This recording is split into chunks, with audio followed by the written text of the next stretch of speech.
All right, welcome to The Explainer. Today, we're tackling maybe the oldest and biggest question of them all.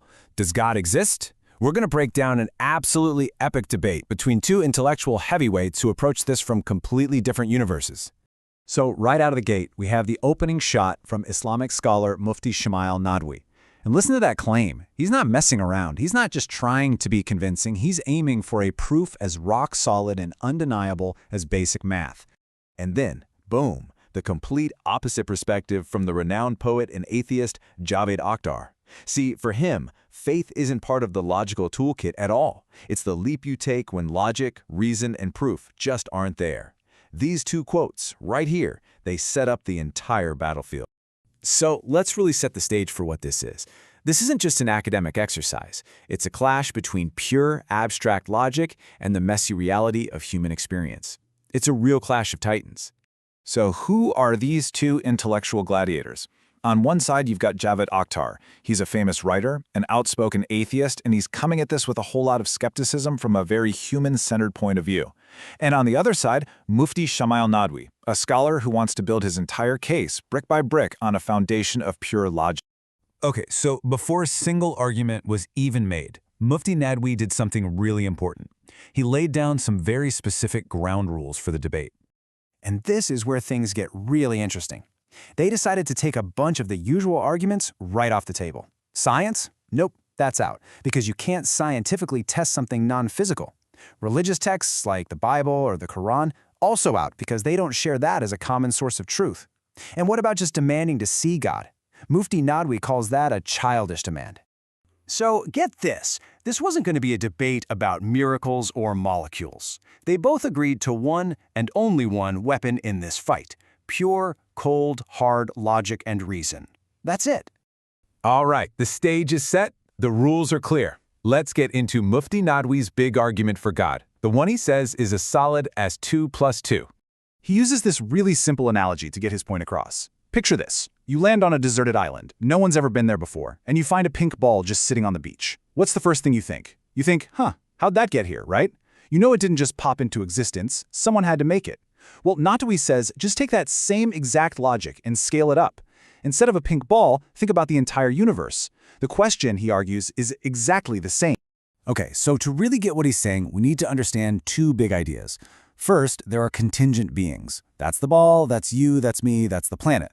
We're all contingent because we depend on other things to exist. Then there's the idea of a necessary being, something that doesn't depend on anything else. It just is. It has to exist.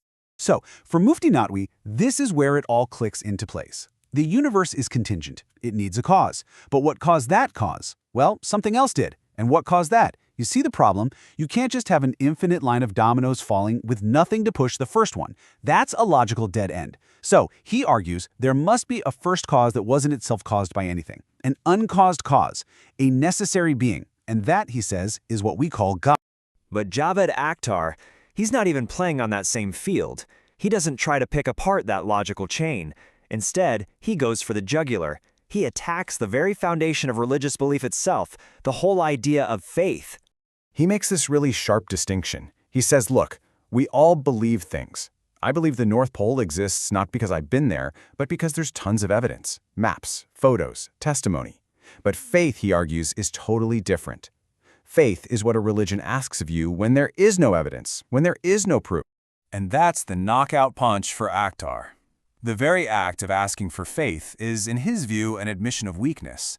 It's basically saying, we can't prove this to you with logic or evidence, so we need you to just believe it anyway.